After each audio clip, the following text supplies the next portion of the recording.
Hello friends, इस video में 31 मार्च तक के सभी महत्वपूर्ण क्वेश्चंस को पढ़ेंगे। इसमें केवल उन्हीं क्वेश्चन को सम्मिलित किया गया है जो एग्जाम की दृष्टि से बहुत ही महत्वपूर्ण है। यदि आप किसी भी कम्पिटिटिव एग्जाम की तैयारी करते हैं, इस चैनल को सब्सक्राइब जरूर करें। चलिए वीडियो शुरू करते हैं।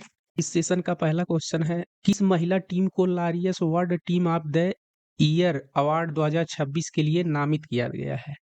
तो इसका सही आंसर हो जाएगा भारत। इस क्वेश्चन के बारे में बात करें तो भारतीय महिला क्रिकेट टीम को 2025 में अपना पहला वनडे आईसीसी विश्व कप जीतने के लिए शॉर्टलिस्ट किया गया है और इनके पुरस्कार विजेताओं की घोषणा 20 अप्रैल को मैड्रिड में की जाएगी। चलते हैं अगले क्वेश्चन की तरफ। जनजातीय कला उत्सव 2026 का उद्घाटन किसने किया? तो इसका सही आंसर हो जाएगा ए जुएल ओराम। इसके आयोजन के बारे में बात करूं तो इसका आयोजन त्रावणकोर पैलेस नई दिल्ली में किया गया और इसकी अवधि 2 से 13 मार्च तक थी। अगला क्वेश्चन है, मोबाइल वर्ल्ड कांग्रेस 2026 का आयोजन कहाँ किया गया? तो इसका सही आंसर हो जाएगा ए बार्सिलोना स्पेन में किया गया। और उसके बाद इस क्वेश्चन के बारे में बात करें तो इसका आयोजन 2 से 5 मार्च तक हुआ और इसकी थीम की बात करें तो थीम इसकी द आईक्यू ईरा थी। और उसके बाद स्पेन के प्रधानमंत्री की बात करें तो वर्तमान में पेड्रो सांचेज वहां के वर्तमान में प्रधानमंत्री हैं। उसके बाद अगला क्वेश्चन है, 2 मार्च 2026 को राष्ट्रपति द्रौपदी मुर्मू ने दिल्ली सरकार की कौन सी योजना का शुभारंभ किया? विकल्प ए है सहेली पिंक स्मार्ट कार्ड एवं मुफ्त एलपीजी सिलेंडर योजना। हाँ, ये भी सही है। मेरी पूंजी मेरा अधिकार योजना, ये भी उन्होंने शुभारंभ किया। उसके बाद विकल्प सी है लखपति बिटिया योजना, ये भी योजना उन्होंने प्रारंभ किया है। अर्थात इसका सही आंसर हो जाएगा विकल्प डी उपर्युक्त सभी। अगला क्वेश्चन है, 5 से 7 मार्च को आयोजित रायसीना डायलॉग के 11वें संस्करण का आयोजन कहाँ हुआ? तो इसका सही आंसर हो जाएगा विकल्प ए नई दिल्ली। उसके बारे में इसके उद्घाटन के बारे में बात करें तो इसका उद्घाटन नरेंद्र मोदी द्वारा किया गया और इसके मुख्य अतिथि फिनलैंड के राष्ट्रपति अलेक्जेंडर स्टब थे। इसके आयोजन की बात करें तो आयोजन ऑब्जर्वर रिसर्च फाउंडेशन और विदेश मंत्रालय द्वारा किया गया और इसके इस 11वें रायसीना डायलॉग में 110 देशों के प्रतिनिधियों ने भाग लिया था। अगला क्वेश्चन है, आईसीसी T20 विश्व कप 2026 का खिताब किसने जीता? तो इसका सही आंसर हो जाएगा विकल्प सी भारत। और इस क्वेश्चन के बारे में बात करें तो इसमें भारत ने न्यूजीलैंड को 96 रनों से हराया था और इसमें player of the tournament Sanju Samson को चुना गया। इसमें प्लेयर ऑफ द मैच की बात करें तो जसप्रीत बुमराह को। और अगले T20 विश्व कप की बात करें तो 2028 में ऑस्ट्रेलिया एवं न्यूजीलैंड की संयुक्त मेजबानी में खेला जाएगा। संयुक्त सैन्य अभ्यास लामितीये 2026 का आयोजन कहाँ किया गया? तो इसका सही आंसर हो जाएगा बी सेशेल्स में किया गया। इस क्वेश्चन के बारे में बात करूं तो भारत और सेशेल्स के बीच संयुक्त सैन्य अभ्यास का यह 11वां संस्करण था। इसका आयोजन 9 मार्च से 20 मार्च तक चला था और यह एक द्विवार्षिक सैन्य अभ्यास है जो 2001 से आयोजित किया जा रहा है। अगला क्वेश्चन है, अंतर्राष्ट्रीय महिला दिवस कब मनाया जाता है? इसका सही आंसर हो जाएगा ए 8 मार्च को। इसके बाद इस क्वेश्चन के बारे में बात करें तो अंतर्राष्ट्रीय महिला दिवस 2026 की मुख्य थीम गिव टू गेन थी, यानी अर्थात दान से लाभ। अब भारत में राष्ट्रीय महिला दिवस कब मनाया जाता है? तो वह 13 फरवरी को मनाया जाता है। भारत कोकिला सरोजिनी नायडू की जयंती के उपलक्ष्य में यह भारत में राष्ट्रीय महिला दिवस मनाया जाता है। अगला क्वेश्चन है, पश्चिम बंगाल के 22वें राज्यपाल के रूप में किसने शपथ लिया? तो इसका सही आंसर हो जाएगा विकल्प डी रविंद्र नारायण रवि। और इनके बारे में बात करें तो इनको कोलकाता उच्च न्यायालय के मुख्य न्यायाधीश सुजय पाल ने इनको शपथ दिलाई और ये पश्चिम बंगाल के 21वें राज्यपाल सीवी आनंद बोस थे। अगला क्वेश्चन है, नई दिल्ली में कृषि खाद्य प्रणालियों में महिलाओं पर भूमिका पर वैश्विक सम्मेलन का उद्घाटन किसने किया? तो इसका सही आंसर हो जाएगा विकल्प ए राष्ट्रपति द्रौपदी मुर्मू। अगला क्वेश्चन है, फिजिकल हेल्थ इंडेक्स की दूसरी वार्षिक रिपोर्ट किसने जारी की? तो इसका सही आंसर हो जाएगा विकल्प बी, नीति आयोग ने जारी किया। उसके बाद इसके महत्वपूर्ण तथ्यों की बात करें तो नीति आयोग के उपाध्यक्ष वर्तमान में सुमन बेरी हैं, और नीति आयोग की सीईओ की बात करें तो निधि छिब्बर वर्तमान में सीईओ हैं नीति आयोग की। अगला क्वेश्चन है, चिली के 38वें राष्ट्रपति के रूप में किसने शपथ ग्रहण किया? तो इसका सही आंसर हो जाएगा विकल्प सी, जोस एंटोनियो कास्ट। अगला क्वेश्चन है, 60वां ज्ञानपीठ पुरस्कार किसे दिया गया? तो इसका सही आंसर हो जाएगा विकल्प ए, आर वैरामुथु को दिया गया। उसके बाद इनसे संबंधित महत्वपूर्ण फैक्ट्स को जानेंगे। आर वैरामुथु तमिल कवि एवं संगीतकार हैं। इन्हें 7 बार राष्ट्रीय फिल्म पुरस्कार से सम्मानित किया गया है। इन्हें 2003 में पद्मश्री एवं 2014 में पद्म भूषण पुरस्कार से सम्मानित किया गया है। ज्ञान पीठ पुरस्कार राशि की बात करें तो इसमें 11 लाख रुपए नगद पुरस्कार और कांस्य प्रतिमा और प्रशस्ति पत्र प्रदान की जाती है। 59वां ज्ञानपीठ पुरस्कार 2024 में विनोद शुक्ला को हिंदी के लिए दिया गया था। उसके बाद 58वां ज्ञानपीठ पुरस्कार की बात करें तो 2003 में गुलजार को उर्दू के लिए एवं जगत गुरु भद्राचार्य को संस्कृत में दिया गया था। ये यूपीपीसीएस में क्वेश्चन पूछ चुका है। इस पुरस्कार की बात करें तो इसकी स्थापना 1961 में की गई थी। इस पुरस्कार को 1965 में पहली बार शंकर कुरूप को दिया गया था। जनगणना 2027 का शुभंकर कौन है? तो इसका सही आंसर हो जाएगा विकल्प बी, विकास यानी पुरुष और प्रगति महिला, इसका सही आंसर हो जाएगा। और इसके बारे में बात करें तो भारत में पहली बार जनगणना 1872 ईस्वी में लॉर्ड मेयो के समय में की गई थी, और भारत में नियमित जनगणना 1881 ईस्वी में लॉर्ड रिपन के कार्यकाल में हुई थी। और आज़ादी के बाद की बात करें तो भारत में जनगणना 1951 ईस्वी में हुई थी आज़ादी के बाद। चलते हैं अगले क्वेश्चन की तरफ। वन्य जीव दिवस 2026 का विषय क्या है? इसका सही विकल्प हो जाएगा ए, औषधि और सुगंधित पौधे, स्वास्थ्य, विरासत और आजीविका का संरक्षण। अगला क्वेश्चन है, मामा कोचिंग क्लासेस का शुभारंभ किस राज्य द्वारा शुरू किया गया? तो इसका सही आंसर हो जाएगा विकल्प सी, मध्य प्रदेश। अगला क्वेश्चन है, हाल ही में चर्चा में रहा होर्मुज जल डमरू मध्य मुख्य रूप से किनको जोड़ता है? तो इसका सही आंसर हो जाएगा विकल्प ए, फारस की खाड़ी और ओमान की खाड़ी को जोड़ता है। अगला क्वेश्चन है, अमेरिका और इजराइल हमले में किस ईरानी नेता की मौत हुई है? तो इसका सही आंसर हो जाएगा विकल्प सी, अयातुल्लाह अली खामेनेई। इन्हें चित्रों में भी देख सकते हैं। अगला क्वेश्चन है, दार्जिलिंग हिल्स फेस्टिवल का उद्घाटन किसने किया? तो इसका सही आंसर हो जाएगा विकल्प बी, द्रौपदी मुर्मू। अगला क्वेश्चन है, तेलंगाना के 5वें राज्यपाल के रूप में किसने शपथ लिया? तो इसका सही आंसर हो जाएगा विकल्प ए, शिव प्रताप शुक्ला। इनके बारे में बात करें तो इनको तेलंगाना के मुख्य न्यायाधीश अपरेश कुमार सिंह ने शपथ दिलाया, और तेलंगाना के वर्तमान मुख्यमंत्री की बात करें तो ए रेवंत रेड्डी हैं। केंद्रीय मंत्रिमंडल ने जल जीवन मिशन की अवधि को कब तक बढ़ाने की मंजूरी दी है? तो इसका सही आंसर हो जाएगा विकल्प सी, दिसंबर 2028। अगला क्वेश्चन है, राष्ट्रीय मलेरिया सम्मेलन 2026 का आयोजन कहाँ किया गया? तो इसका सही आंसर हो जाएगा विकल्प डी, नई दिल्ली। इसके विषय में महत्वपूर्ण तथ्य की बात करें तो इसका आयोजन 7 से 9 मार्च तक किया गया। इस सम्मेलन का आयोजन राष्ट्रीय मलेरिया अनुसंधान संस्थान द्वारा किया गया। इस सम्मेलन का विषय की बात करें तो खोज, विकास और वितरण, मलेरिया उन्मूलन और उससे आगे की दिशा में प्रगति, यह उस विषय था इस सम्मेलन का। अगला क्वेश्चन है, 2026 का महिला उत्कृष्ट रंगमंच पुरस्कार मेटा में लाइफ टाइम अचीवमेंट अवार्ड से किसे सम्मानित किया गया? तो इसका सही आंसर हो जाएगा विकल्प बी, आमोल पालेकर।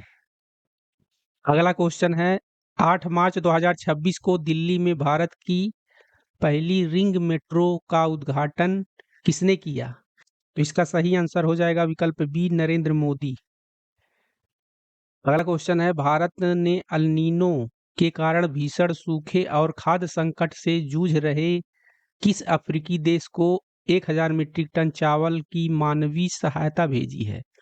तो इसका सही आंसर हो जाएगा सी, मलावी। अगला क्वेश्चन है, 2026 का प्रतिष्ठित साहित्यिक अकादमी पुरस्कार हिंदी भाषा के लिए किसे दिया गया? तो इसका सही आंसर हो जाएगा विकल्प ए, ममता कालिया। यह पुरस्कार ममता कालिया को उनके संस्मरण जीते जी इलाहाबाद के लिए दिया गया।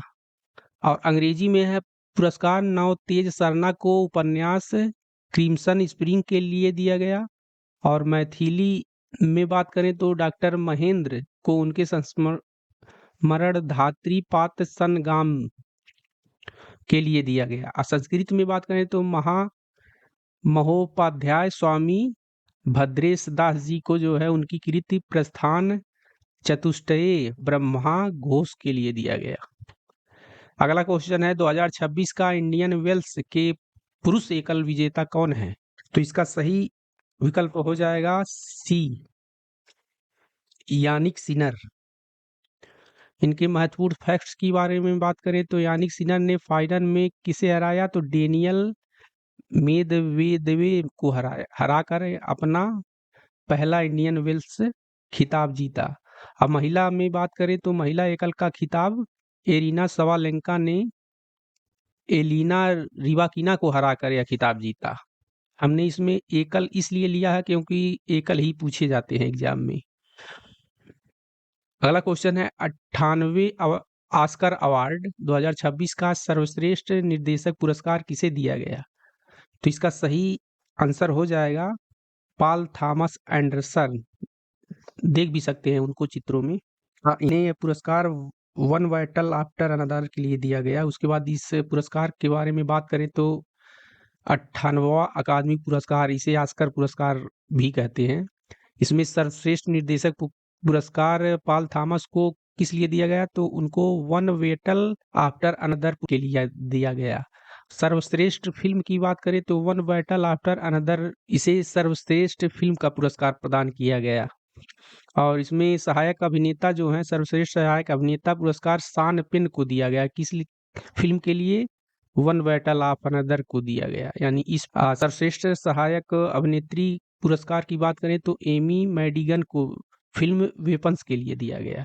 आज सर्वश्रेष्ठ अभिनेता पुरस्कार की बात करें तो माइकल वी जॉर्डन को फिल्म सीनर्स के लिए दिया गया। आज सर्वश्रेष्ठ अभिनेत्री का पुरस्कार जेसी बकले को फिल्म हैमनेट के लिए दिया गया।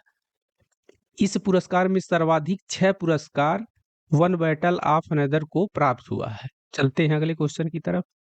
मार्च 2026 में किस विभाग द्वारा 24 स्पीड पोस्ट नामक एक नई प्रीमियम सेवा शुरू की गई है? तो इसका सही आंसर हो जाएगा विकल्प डी, भारतीय डाक द्वारा। चलते हैं अगले क्वेश्चन की तरफ। भारत सरकार के गृह मंत्रालय ने किसे जनगणना 2027 का ब्रांड एम्बेसडर नियुक्त किया है? तो इसका सही आंसर हो जाएगा ए, सुदर्शन पटनायक को नियुक्त किया गया है। उन्हें चित्र में देख भी सकते हैं। और यह जनगणना देश की 16वीं एवं स्वतंत्र भारत की 8वीं जनगणना होगी। बाकी इनके एम्बेसडर की बात करें तो ये सुदर्शन पटनायक एक बालू कलाकार है। चलते हैं अगले क्वेश्चन की तरफ। मार्च 2026 में डिफेंस इंडिया स्टार्टअप चैलेंज के 14वें संस्करण का आधिकारिक तौर पर किसने शुभारंभ किया? इसका सही आंसर हो जाएगा विकल्प बी, राजनाथ सिंह। अगला क्वेश्चन है, मार्च 2026 में चीन में किसे भारतीय राजदूत के रूप में नियुक्त किया गया है? तो इसका सही आंसर हो जाएगा ए, विक्रम दोराई स्वामी को नियुक्त किया गया है।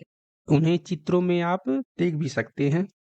दोराई स्वामी के बारे में बात करें तो ये 1992 बैच के IAFS अधिकारी हैं। इन्होंने अपने करियर की शुरुआत 1994 में हांगकांग में सचिव के रूप में की थी। अगला क्वेश्चन है, मार्च 2026 में ब्रिटिश सरकार ने किसे नाइटहुड से सम्मानित किया है? तो इसका सही आंसर हो जाएगा विकल्प सी, नटराजन चंद्रशेखरन। इनके बारे में बात करूं तो यह सम्मान भारत ब्रिटेन व्यापार संबंधों को मजबूत करने के योगदान के लिए दिया गया और यह सम्मान भारत में ब्रिटेन की उच्चायुक्त जो हैं लिंडी कैमरून ने उन्हें दिया। अब ब्रिटेन के वर्तमान प्रधानमंत्री की बात करें तो वहाँ के वर्तमान प्रधानमंत्री कीर स्टारमर हैं। चलते हैं अगले क्वेश्चन की तरफ। विश्व वायु गुणवत्ता रिपोर्ट 2025 में दुनिया का सबसे प्रदूषित शहर कौन सा है? तो इसका सही आंसर हो जाएगा विकल्प बी लोनी। लोनी कहाँ है? लोनी यह उत्तर प्रदेश में है। अब यह दुनिया का सबसे प्रदूषित शहर बन गया है। इसके महत्वपूर्ण फैक्ट्स के बारे में बात करें तो भारत दुनिया का 6वां सबसे प्रदूषित देश बन गया है और 2024 में भारत 5वें और 2023 में तीसरे स्थान पर था। दुनिया की सबसे प्रदूषित राजधानी की बात करें तो नई दिल्ली है। यह रिपोर्ट 143 देशों के 400 से अधिक मॉनिटरिंग स्टेशनों के डेटा पर आधारित है। विश्व में सबसे प्रदूषित देश की बात करें तो पड़ोसी देश पाकिस्तान है। विश्व वायु गुणवत्ता रिपोर्ट स्विट्जरलैंड की एक वायु गुणवत्ता निगरानी संस्था जिसे IQAIR द्वारा प्रतिवर्ष जारी की जाती है। अगला क्वेश्चन है समान नागरिक संहिता UCC विधेयक पारित करने वाला दूसरा राज्य कौन बना है? तो इसका सही आंसर हो जाएगा सी गुजरात। अगला क्वेश्चन है वर्ल्ड हैप्पीनेस रिपोर्ट 2026 में प्रथम स्थान किस देश ने हासिल किया? तो इसका सही आंसर हो जाएगा पहले की भांति डेनमार्क ने भी लगातार 9वीं बार यह स्थान हासिल किया है। इसके महत्वपूर्ण फैक्ट्स को भी जानेंगे। फिनलैंड ने लगातार 9वीं बार यह स्थान हासिल किया। भारत ने इस सूची में 147 देशों में 116वां स्थान पर है, जबकि 2025 में भारत किस स्थान पर था? तो 118वें स्थान पर था। इस सूची में आइसलैंड को दूसरा और डेनमार्क को तीसरा स्थान प्राप्त हुआ है। ये क्रम जानना बहुत ही जरूरी है क्योंकि कभी कभी पहला दूसरा तीसरा क्रम में व्यवस्थित करने के लिए दे देता है और इसमें अफगानिस्तान को अंतिम यानी 147 देश में 147वां स्थान प्राप्त हुआ है। और यह रिपोर्ट की बात करें तो ये रिपोर्ट किस आधार पर जारी किया जाता है? तो उसमें 6 मानक हैं इसकी। पहला है प्रति व्यक्ति सकल घरेलू उत्पाद, दूसरा है सामाजिक समर्थन, तीसरा है स्वास्थ्य जीवन प्रत्याशा और चौथा है जीवन विकल्प चुनने की स्वतंत्रता, उदारता, भ्रष्टाचार की धारणा। इसी आधार पर उनका मूल्यांकन किया जाता है। अगला क्वेश्चन है निम्नलिखित में से किसे भीम पेमेंट ऐप का नया ब्रांड एम्बेसडर नियुक्त किया गया है? तो इसका सही आंसर हो जाएगा विकल्प ए महेंद्र सिंह धोनी। उसके बाद भीम ऐप की बात करें तो इस ऐप की शुरुआत 30 दिसंबर 2016 को प्रधानमंत्री नरेंद्र मोदी द्वारा किया गया था। अगला क्वेश्चन है भारत सरकार ने किसको राष्ट्रीय दंत आयोग का पहला अध्यक्ष नियुक्त किया है? तो इसका सही आंसर हो जाएगा विकल्प ए डॉक्टर संजय तिवारी को। अगला क्वेश्चन है हाल ही में हीरो इंडियन ओपन 2026 गोल्फ का खिताब किसने जीता है? तो इसका सही आंसर हो जाएगा विकल्प ए एलेक्स फिट्जपैट्रिक ने। मियामी ओपन टेनिस चैंपियन 2026 में पुरुष एकल विजेता कौन बने हैं? तो इसका सही आंसर हो जाएगा विकल्प सी जैनिक सिनर। आप इन्हें चित्रों में देख सकते हैं। इस खेल के बारे में बात करें तो पुरुष एकल में जैनिक सिनर ने जीरी लेहेका को 6-4 6-4 से हराया। महिला एकल की बात करें इसमें एरिना सबालंका ने कोको गाफ को 6-2 4-6 6-3 से हराकर खिताब अपने नाम किया। पुरुष युगल की बात करें तो इसमें जो है सिमोन बोलेली एवं एंड्रिया वावासोरी ने यह खिताब जीता। उसके बाद महिला युगल की बात करें तो कैटरीना सिनियाकोवा और टेलर टाउनसेंड ने यह खिताब जीता। अक्सर के एग्जामों में एकल ही ज्यादा पूछे जाते हैं। अगला क्वेश्चन है हाल ही में मुंबई की पहली महिला नगर आयुक्त कौन बनी है? तो इसका सही आंसर हो जाएगा विकल्प बी अश्वनी भिडे। अगला क्वेश्चन है डिजिटल न्यूज पब्लिशर्स एसोसिएशन का नया अध्यक्ष किसे नियुक्त किया गया है? तो इसका सही आंसर हो जाएगा विकल्प बी पुनीत गुप्त को। अगला क्वेश्चन है विश्व व्यापार संगठन का 14वां मंत्री स्तरीय सम्मेलन कहाँ आयोजित किया गया? तो इसका सही आंसर हो जाएगा विकल्प ए याओंडे कैमरून में। इससे संबंधित महत्वपूर्ण तथ्य की बात करें तो इसका आयोजन 26 से 29 मार्च तक चला और उसमें भारत का प्रतिनिधिमंडल का नेतृत्व किसने किया? तो इसमें पीयूष गोयल ने किया, जो वर्तमान में केंद्रीय वाणिज्य एवं उद्योग मंत्री हैं। कर्नाटक राज्य मुक्त विश्वविद्यालय में एकात्म मानव दर्शन भारत का विश्व दृष्टिकोण विषय पर अंतर्राष्ट्रीय अकादमिक सम्मेलन का वर्चुअल रूप से उद्घाटन किसने किया? तो इसका सही आंसर हो जाएगा विकल्प बी, उपराष्ट्रपति सीपी राधाकृष्णन द्वारा किया गया। इस वीडियो का आखिरी क्वेश्चन है, प्रधानमंत्री नरेंद्र मोदी ने महावीर जयंती के अवसर पर कहाँ सम्राट संप्रति संग्रहालय का उद्घाटन किया? तो इसका सही आंसर हो जाएगा विकल्प डी, कोबा, गांधीनगर, गुजरात। तो फ्रेंड्स, ये थे मार्च माह के महत्वपूर्ण करंट अफेयर। इसमें 31 मार्च के सभी महत्वपूर्ण क्वेश्चन को सम्मिलित किया गया है।